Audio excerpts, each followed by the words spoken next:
A partir do verso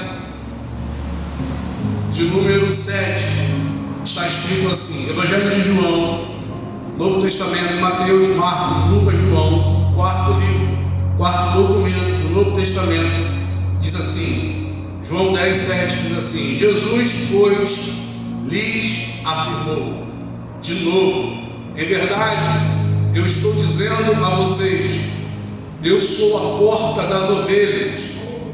Todos quantos vierem antes de mim são ladrões, são exploradores, mas as ovelhas não deram ouvido. Eu sou a porta.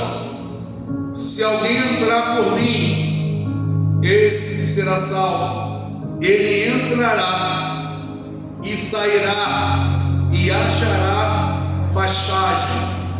O ladrão, ele veio somente para roubar, para matar e destruir.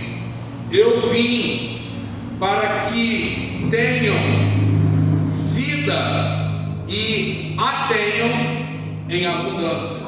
Feche teus olhos, Deus, em nome de Jesus. Nós celebramos os céus nessa noite, nós pedimos a tua palavra. Fale conosco, Senhor, para que a grandeza do teu nome seja revelada no meio de nós. Jesus, nos alimente hoje com o teu cálice. Precisamos de ti, Senhor. Te pedimos pelo teu próprio nome, pedimos aos céus, em nome de Jesus. Amém. Empreste o teu coração. O texto da frase é a seguinte: Jesus está fazendo a sua declaração. A declaração que ele vai dizer, empreste o teu coração, é que ele é a porta. O interessante de Jesus é que ele não é inseguro. Ele faz afirmações que hoje, até hoje, são mal interpretadas, e na época, irmão, parecia uma aberração. Ele vai dizer assim, me preste o coração, ele diz assim: se vocês não comerem do meu corpo e não beberem da minha carne, misericórdia, ao contrário, isso que eu falei. Se vocês não comerem do meu corpo e não beberem do meu sangue, vocês não terão vida em si mesmo. E alguém que ouve isso, como é que é? Eu vou ter que fazer canibalismo. Isso é algo antagônico, isso não está de acordo com a Escritura. Mas Jesus está sempre falando de assuntos espirituais, mostrando a grandeza do reino e mostrando o seu poderio. Diga amém. Agora ele vai dizer que ele é a porta.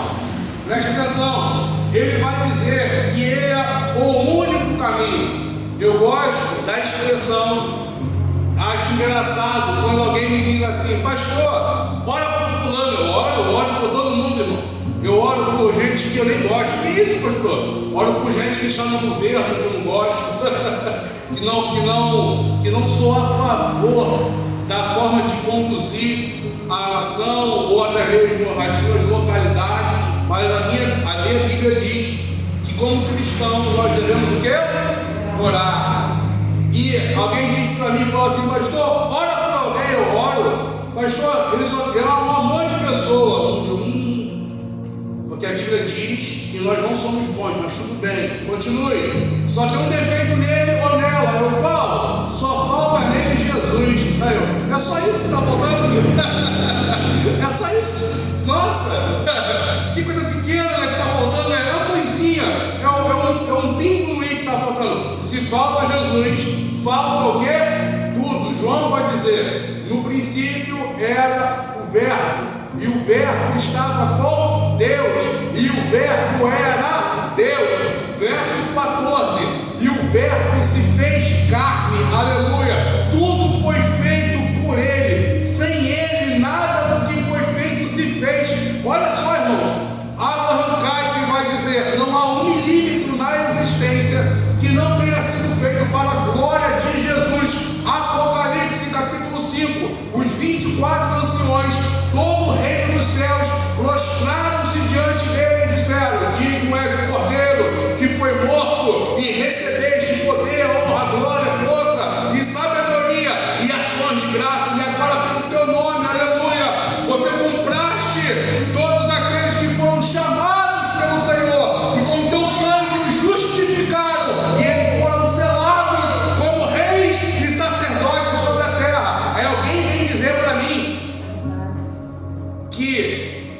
Só falta um detalhe, só falta Jesus. Jesus é o centro da vida. Sem Ele, nada do que foi feito se fez. Nós já falamos aqui em muitas mensagens, e vale a pena falar de novo sobre a abundância, que se algo na sua vida está desanexado com a sua história, como assim, pastor? Porque o Senhor liberou palavras proféticas sobre você. Quem é que tem promessa de Deus nessa noite? Aleluia. Quem é que tem promessas que Deus fez aos teus pais? Deus falou à tua mãe. Ele vai ser um homem de Deus, ela vai ser uma mulher de Deus. E se você não sabe por onde começar, o princípio de tudo é estabelecer o elo da adoração com o Senhor Jesus. Paulo vai dizer à igreja de Colosso, na sua carta aos Colossenses, que ele derrubou a barreira da inimizade. E por meio dele agora nós temos o quê? Paz com Deus. Ou seja, Jesus é o centro de todas as coisas. Nós vamos voltar aqui para a abundância. Ele vai destacar que ele veio, ele é a porta, e que as ovelhas entram pela porta e elas encontram o que? Pastagem. As ovelhas de Jesus encontram o que? Alimento. Glórias a Deus. E com isso nós entendemos princípios. Que princípios, pastor? Nós entendemos que se Jesus é a porta e as ovelhas que passam por essa porta encontram pastagem, alimento, o que é o alimento para nós, as ovelhas de Jesus hoje? É o que? É a palavra de Deus, é o seu senhorio por exposição de sua palavra. E ele vai afirmar que o ladrão, ele tem as três finalidades. Eu sei que você já ouviu e eu não quero desconstruir aquilo que você carregou toda a sua vida. Eu sei que você já ouviu que o diabo, ele veio matar, roubar e destruir. É uma verdade. E de certo, o diabo mata, rouba e destrói. Mas se eu te disser que Jesus não está falando do diabo aqui, ele não está falando do diabo, não, pastor, então ele está falando de quem? Ele está falando dos falsos pastores. Porque a hermenêutica aqui, o que é hermenêutica, pastor? É a ciência da interpretação. Ele está dizendo que todos que vieram antes dele eram o que? Ladrões, eram o que? Assassinos, eram o que? Destruidores. Ele está dizendo que os falsos mestres, que os falsos profetas têm essas características. Quais, pastor? Matam, roubam e destroem. E se você for inteligente, eu sei que você é, não dá para roubar alguém que já está morto. Não dá para destruir alguém que já morreu. Mas na alegoria de Jesus, ele vai dizer: o ladrão vem senão ao que? Matar. Depois o que? Roubar. Depois o que? Destruir. Pergunta: como se rouba e se destrói quem já está morto? Porque essa expressão de morrer, o falso profeta, a primeira coisa que o falso mestre, o falso profeta, ele faz com a pessoa é matá-la espiritualmente. Depois que essa pessoa morre espiritualmente, ela é roubada e assim seguindo, destruída. Mas Jesus vai dizer: eu vim para que vocês tenham o quê? Vida, e a tenham em abundância. Repita comigo: abundância. Pastor, e o que é abundância? Primeiramente, precisamos entender esse conceito. Abundância significa o quê? Além da conta, tem excesso, ter, aleluia, mais do que se precisa. Mas se Jesus vai dizer que ele veio para nos dar vida e nos dar o quê? Esta vida em abundância, precisamos entender os termos da abundância de Deus para a nossa vida. E nessa noite eu quero lançar sobre você que uma vida abundante, ela não se estabelece sem antes eu e você termos uma vida abundante com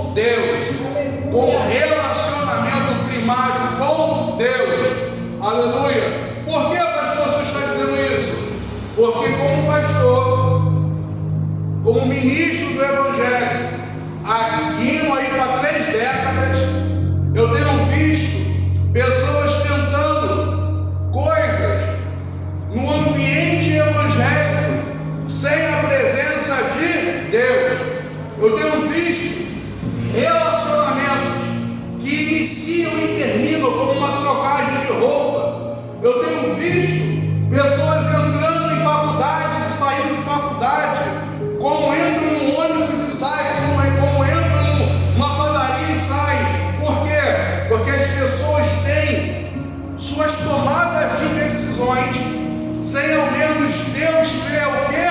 Consultado. E na palavra de Deus, todos os servos de Deus que tomaram decisões, aleluia, e Deus não foi consultado, eles pagaram um preço altíssimo. Pastor, não estou entendendo. O Senhor disse que o tema desse mês é uma vida abundante? Sim, eu disse. E o Senhor está falando sobre consultar a Deus e decisões? Sim, estou dizendo isso. Porque o primeiro elo da abundância de Deus é ter um relacionamento íntimo com os céus, com Deus. Você pode dizer amém nessa noite? Pastor, por quê? Porque a abundância, ela se inicia quando o dono de todas as coisas está presente. Você consegue entender isso? Quando o dono de todas as coisas se faz presente, por quê? Porque em tomadas de decisões, Deus simplesmente às vezes é deixado de lado. Pastor, eu não estou entendendo, eu vou resumir para você. É mais ou menos assim.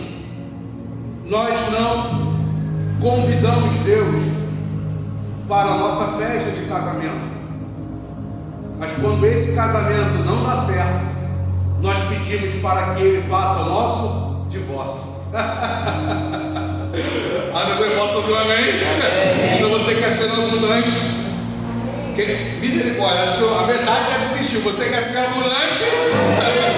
Então tem uma vida íntima com Deus, porque o princípio de todas as coisas está anelado ao nosso Criador. Não há, pastor, mas eu conheço alguém que a vida dele, ele nem é de Deus, pastor. Ele nem é de Deus, pastor. E a vida dele é uma bênção. Cuidado, nem tudo que brilha é ouro. Tem muita gente te vendendo imagem nas redes sociais de uma vida perfeita. Mas essas pessoas choram, são deprimidas, tristes, mas são ótimos encenadores de felicidade. Mas Deus não te chamou para encenar um momento feliz. Deus te chamou para ser o protagonista. Aleluia.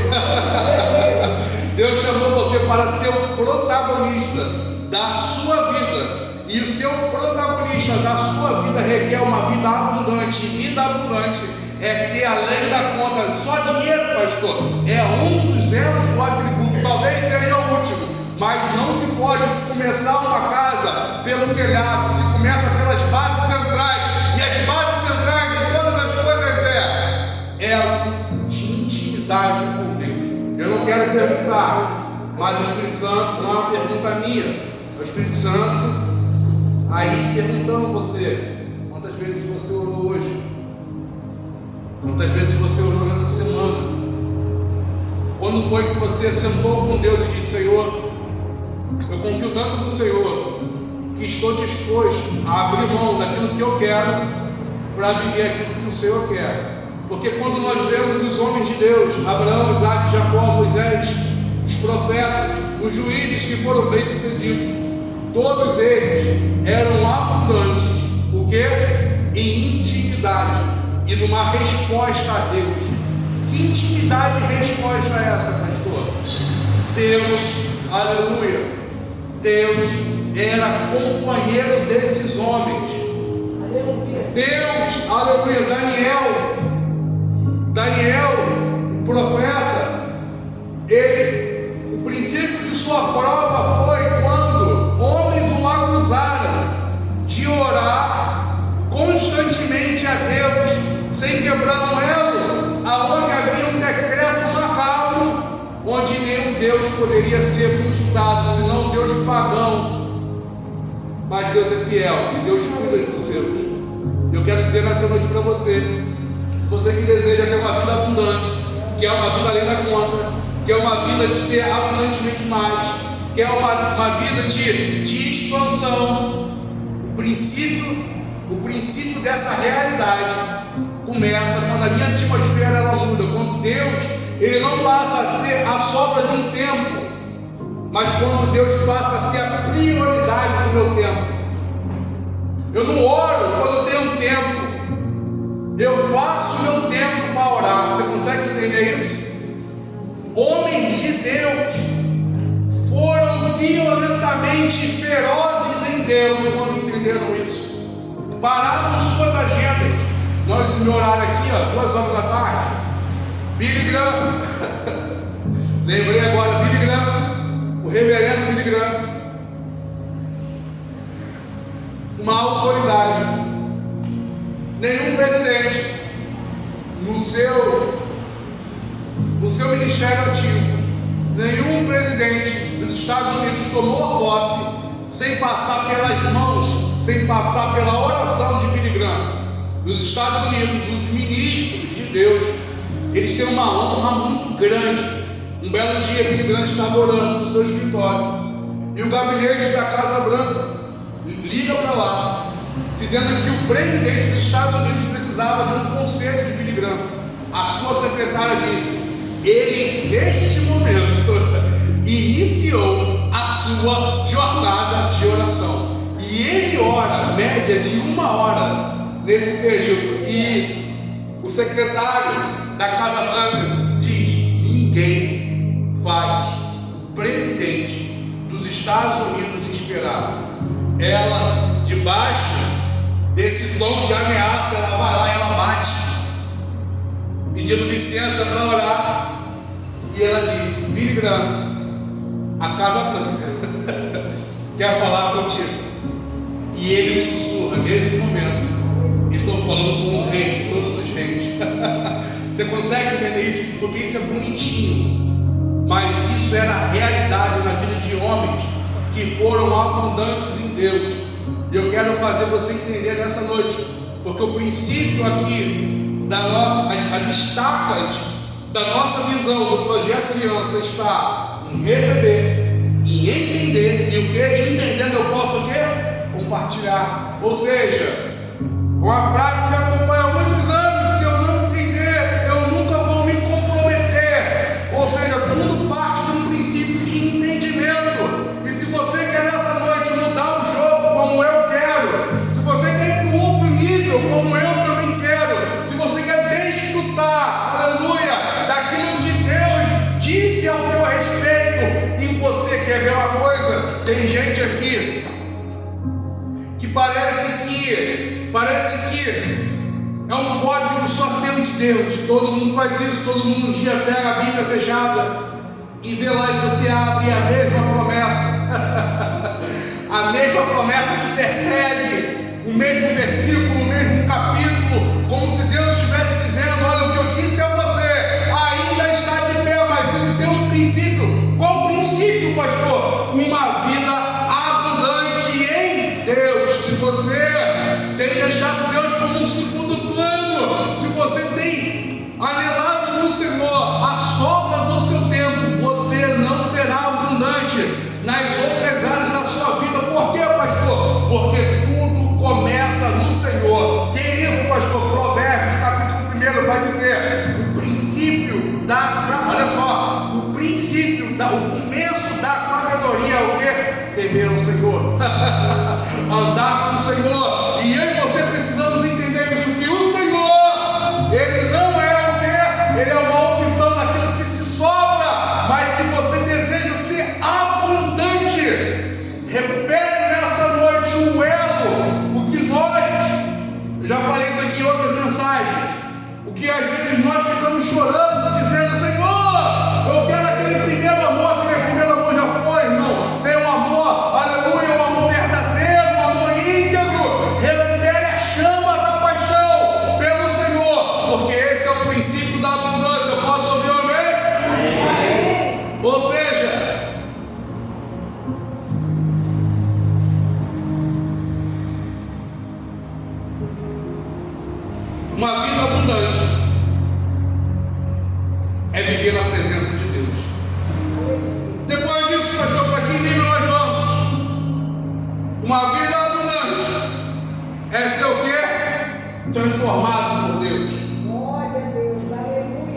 Não existe nada mais significativo para pessoas do que serem reconhecidas por outras pessoas como alguém que mudou.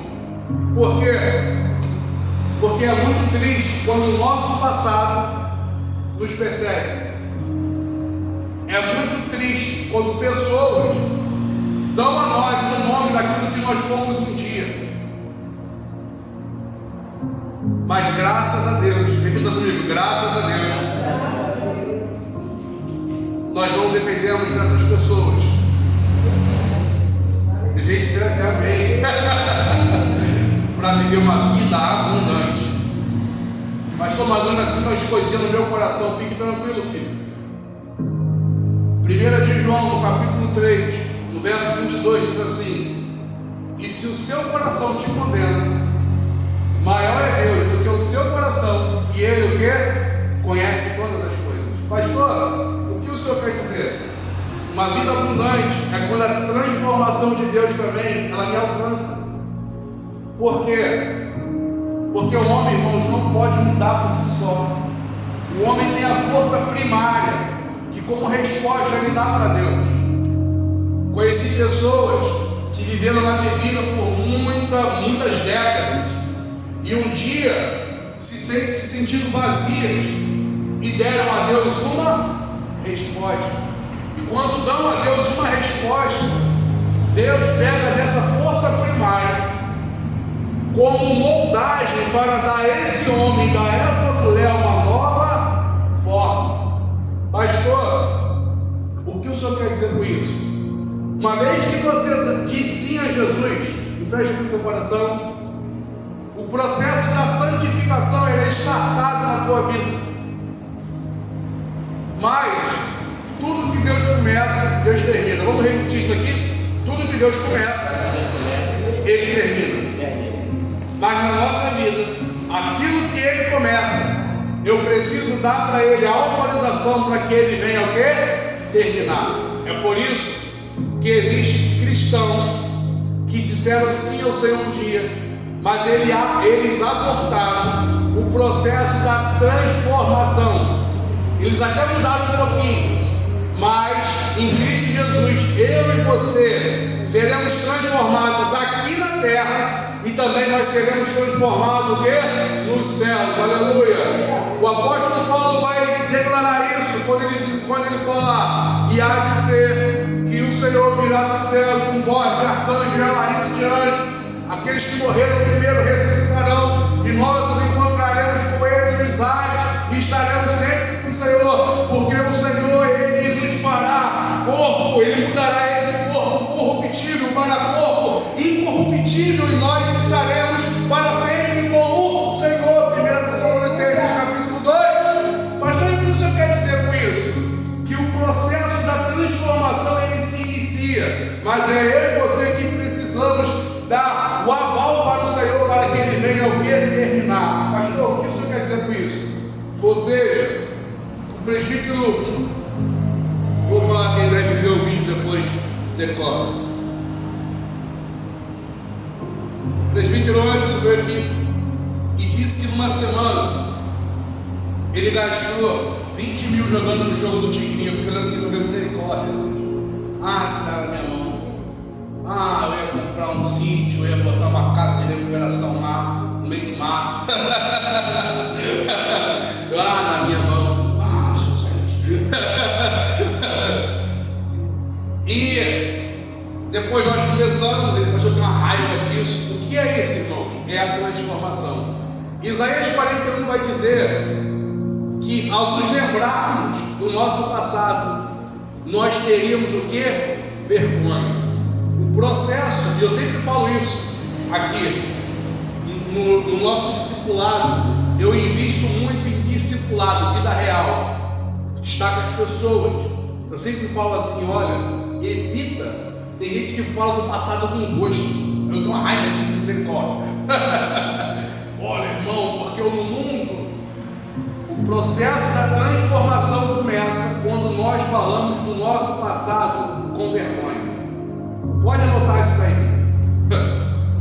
Olha, irmão, eu usava drogas, eu bebia, eu devia todo mundo, eu era mentiroso. Como eu me arrependo disso? A transformação começou na vida dessa pessoa. Mas pessoas que usam disso para, não, porque ainda precisam caminhar. Eu sempre ensinei isso aqui na igreja, no discipulado, abandone o passado. Você quer ver? E eu transformei numa frase, porque eu entendo que frases nos ajudam no dia a dia. Não lembre as pessoas daquilo que você quer que elas se esqueçam. Passou, irmão, se livre disso. Ou seja, uma vida abundante é quando Deus me transforma. O velho homem morre. De certo, esse velho homem, ele vai tentar me sabotar. Martinho Lutero dizia, eu pensei que o Adão, o velho homem, morreria nas águas que eu bati, mas eu descobri que o miserável sabia nadar. O velho homem sempre tentando, mas o que a transformação é, se acalma, porque Deus vai dizer a Caim, pecado jaz à porta, mas compete a ti, porém o que? Dominá-lo. Pastor, o que o senhor quer dizer com isso? Você quer ter uma vida abundante? Amém. Você quer ter uma vida abundante? Amém. Uma vida abundante é uma vida onde a transformação de Deus, aleluia, ela é manifestada em nossas vidas. Paulo vai dizer, posso ouvir um amém? Amém. 2 Coríntios capítulo 5 diz assim: assim que se alguém está em Cristo, nova criatura é, as coisas velhas se passaram, e eis que tudo se fez novo. Por quê, pastor? Porque você precisa entender isso. Quando Cristo entra, a escassez do passado fica no passado, e agora ele tem o quê? Ele tem um plano de ressignificação para o nosso futuro, porque a abundância de Deus, ela se manifesta quando eu e você somos transformados. Aleluia. Eu quero compartilhar também com você esse entendimento. Uma vida abundante também é produzir o quê? Fruto. E aqui o calo vai doer. Repita comigo: uma vida abundante. Uma vida abundante. Mais forte: uma vida abundante. É produzir fruto. Você já viu aquela expressão? Eu só sirvo para servir. Quem já ouviu isso? Você está certo. Nós só servimos para servir. Se nós não servirmos para servir, nós não servimos para nada. Quem tem dificuldade em servir pessoas nunca será abundante. Que isso, pastor? O ser humano só serve para servir. Quando nós interrompemos o serviço, se instala na nossa alma a doença do século. Qual, pastor? A depressão, que é um estágio de profunda tristeza. Por quê? Porque águas estão paradas. Mas nós já vimos aqui muitas vezes que desde o início Deus está em constante o quê? Movimento. E o princípio da abundância é entender que as características de Jesus agora estão o quê? Manifestas em mim. E se Jesus manifestou em mim, agora eu preciso o quê? Reproduzir. No ato, preste atenção, olha a grandeza de Deus. Esse planeta, se você quer conhecer um pouco da grandeza de Deus, você não pode olhar para esse planeta. A grandeza de Deus se manifesta no universo. Se você olhar para o universo, você vê a beleza de Deus. Porque se você olhar para esse planeta, você vai olhar para a parada angélica. Existem bilhões e bilhões de galáxias. Que isso, pastor? Em cada galáxia existe bilhões e bilhões de estrelas. Tudo isso dentro desse universo, que que até hoje, até nesse momento, isso aqui, se nós entrarmos aqui, vai consumir tempo, mas o universo ele está se expandindo. As leis do universo estão sendo criadas. Eu te pergunto, se o universo está se expandindo e as leis, espaço, tempo, matéria, estão sendo criadas na expansão do universo, o que existe aonde o universo ainda não foi expandido?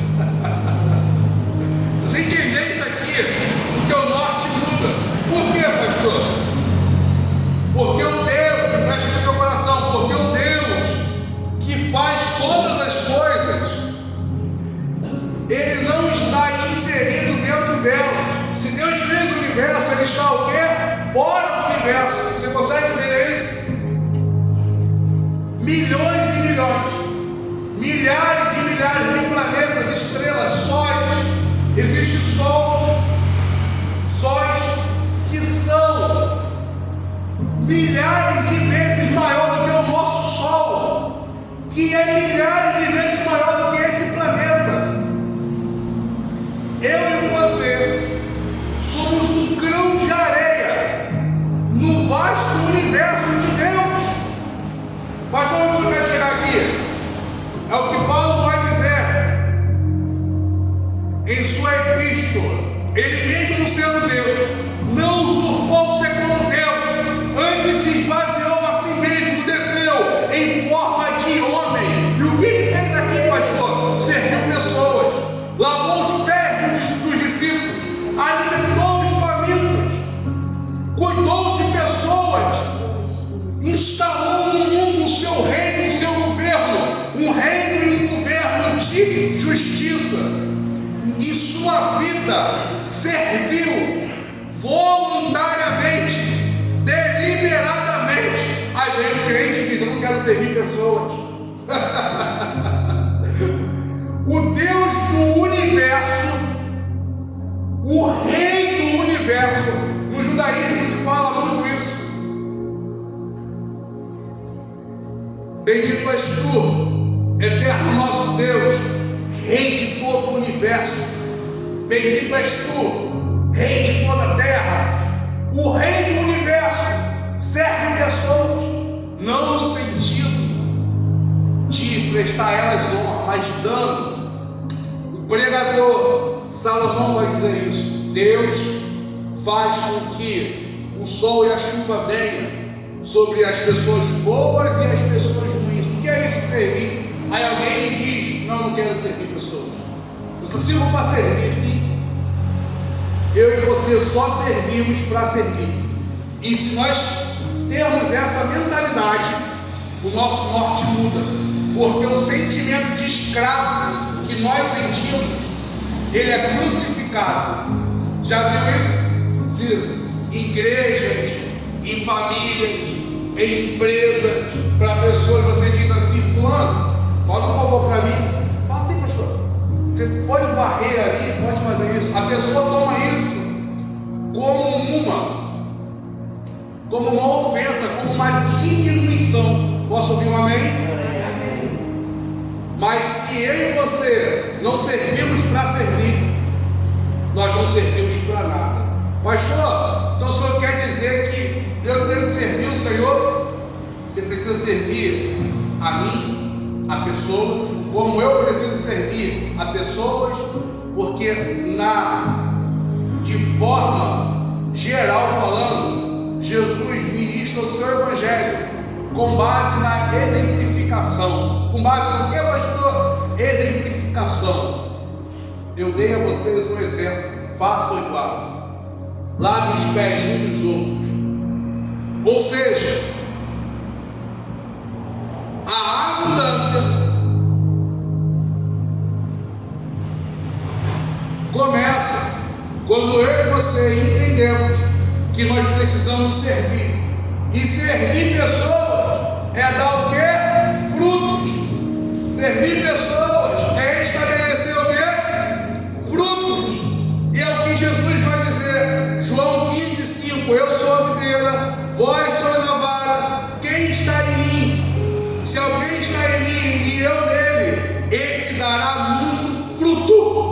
Aleluia. Você quer ter uma vida abundante? Dê frutos. Aleluia. Produza frutos. Sirva pessoas. Ame pessoas. Aleluia. Invista em pessoas. Gaste seu tempo em pessoas. Porque o princípio da abundância começa quando eu entendo que preciso servir e produzir. Eu preciso servir e produzir. Não, pastor, eu não quero servir e eu não quero produzir. Não tem problema, só não seja incoerente. Gálatas vai dizer: tudo que o homem semear, certamente ele ceifará. Se você não quer servir e se você não quer produzir, não tem problema. Só não peça a Deus uma vida abundante. Mas você que está aqui, você que deseja ter uma vida abundante, aleluia, você entende esse princípio, que todos nós servimos apenas para o que? Servir e o que? Produzir. Não, pastor, eu não. Deus nos colocou aqui para quê? Se não para servirmos aos outros, se não para dar fruto de justiça. No Sermão do Monte ele vai dizer: para que os homens vejam suas boas obras e glorifiquem ao Pai que está no céu. Todos os homens de Deus que foram chamados por Deus estavam em constante movimento, estavam produzindo. Ou seja, não há uma vida abundante aonde há o que? Inércia, aonde há estagnação. Eu vou sentar aqui, alguma coisa vai acontecer, vai dar fome, vai dar sede, vai dar calor. Mas se você quer sair desse lugar, se você quer ser abundante em Deus, entenda: onde, Senhor, eu posso servir e eu posso produzir. Posso ouvir um amém? Vamos terminar.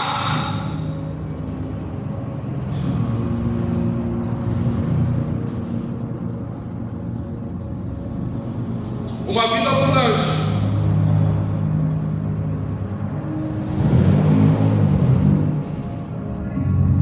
é sinônimo e característica de uma vida que é vivida por meio da fé. Filipenses 4,19: o meu Deus suprirá todas as vossas necessidades segundo as riquezas na glória do Senhor Jesus Cristo. Vamos repetir isso aqui? Filipenses 4,19: o meu Deus suprirá eu disse todas as vossas necessidades segundo as suas riquezas na glória do Senhor Jesus Cristo. Pastor, o que o senhor quer dizer? Uma vida abundante. E aqui eu entrego a mensagem: é uma vida que é vivida por fé, porque é uma promessa na Escritura que Deus vai suprir todas as minhas necessidades, e todas as minhas necessidades estão no âmago de que Deus sabe tudo aquilo que eu preciso. Mas essa vida, ela é acessada por meio da fé. E o que é fé? Hebreus 11 vai dizer: ora, a fé é o firme fundamento das coisas que não se veem. Ela é uma certeza de fatos que se esperam. Ela é uma convicção de fatos que nós esperamos. Então, o que é fé? É uma certeza daquilo que eu espero. Não é um pensamento positivo. É claro que ter fé também é ter pensamento positivo, mas não é autoafirmação. Ela é o quê? Ela é uma convicção de que Deus vai suprir todas as minhas necessidades. Tem gente aqui que está preocupado se vai conseguir pagar suas contas. Eu não quero dizer que você precisa ser negligente, mas o que eu quero dizer para você é que o Evangelho promete para aqueles que confiam em Deus, aleluia, e Ele veio para que eu e você tivéssemos uma vida abundante, que nós seremos supridos em todas as nossas necessidades, aleluia. Então, uma vida abundante é quando eu confio que Deus pode restaurar meu casamento, porque o meu casamento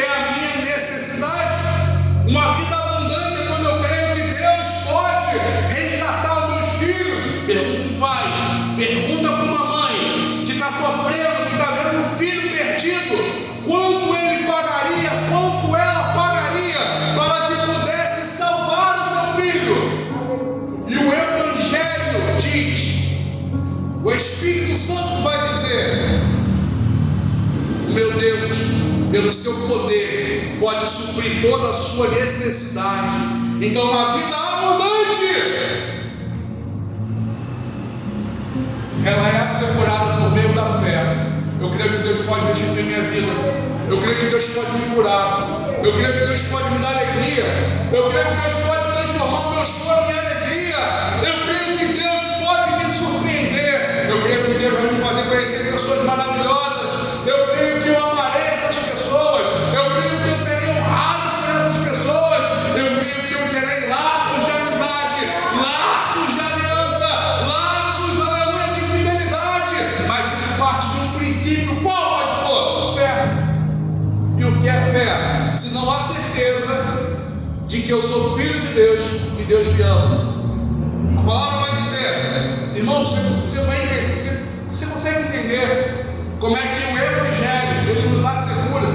Então, quando nós falamos de abundância, a gente entende de forma carnal que nós estamos falando só de dinheiro. É claro que uma vida abundante também está relacionada à prosperidade financeira, mas não está limitada, aleluia, a essas fronteiras, porque existem pessoas que nesse momento têm muito dinheiro e estão sem paz, estão perdidos, estão perdidas, mas você está aqui, aleluia, e Deus quer estabelecer em você princípios de, aleluia, abundância, que são: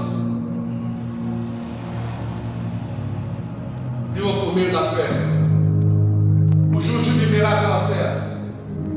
Se ele retroceder minha alma, não tem prazer nele. Por meio da fé, homens foram aceitos. Por meio da fé, homens viveram vitórias. Por meio da fé, aleluia, Deus estabeleceu princípios, Deus estabeleceu reinos. Por meio da fé, alcançaram vitória. Por meio da fé, fecharam a boca de leões. Por meio da fé, venceram gigantes. Por meio da fé, derrubaram reinos. Por meio da fé, mexeram na natureza. Por meio da fé, fizeram o impossível, o improvável, e estabeleceram o governo e a glória de Deus. Porque a fé, ela pode mover barreiras que estão aí há muito tempo. Você precisa nessa noite dar uma resposta. Qual a resposta, pastor? Se Jesus vai dizer: eu vim para que vocês tenham vida. Olha só, o que é vida? É nascer de novo. João 3,16 vai dizer: porque Deus amou tanto o mundo de tal maneira que deu seu Filho unigênito, para que todo aquele que nele creia não pereça, mas tenha vida eterna. Ou seja, vida na Bíblia está associado à eternidade. Mas ele vai destrinchar essa palavra. Eu tenho para vocês a eternidade, eu tenho para vocês a abundância aqui na terra. E a abundância aqui na terra é estabelecer esses elos que nós estamos falando aqui hoje. Viver por fé, viver por princípios. E eu e você precisamos dar uma resposta. E eu não sei nessa noite. Já vou terminar.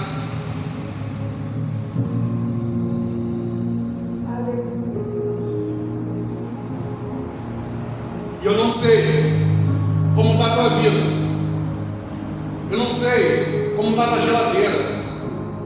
Eu não sei como é que está a tua saúde emocional, com as contas, com a pressão da sociedade.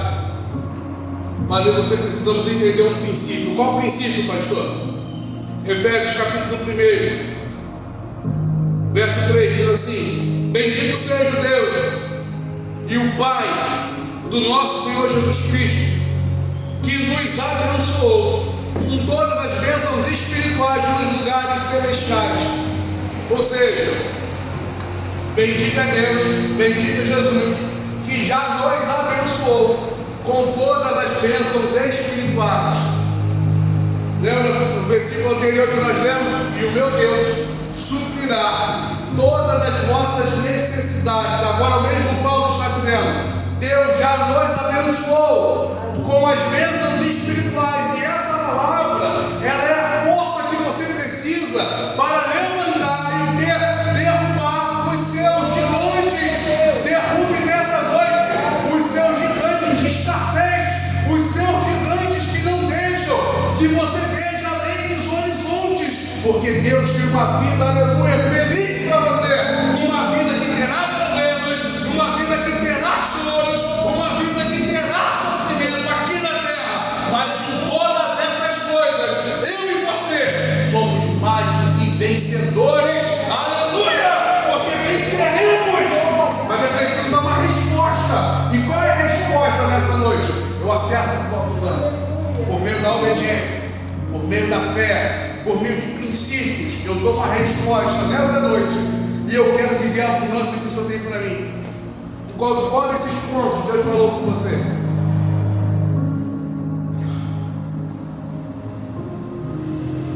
Eu quero encerrar com essa frase. Qual, pastor? Uma vida abundante não é ter tudo, é ter Cristo em tudo. Uma vida abundante não é ter tudo, mas é ter o quê? Cristo em tudo. Se eu e você temos Cristo em tudo,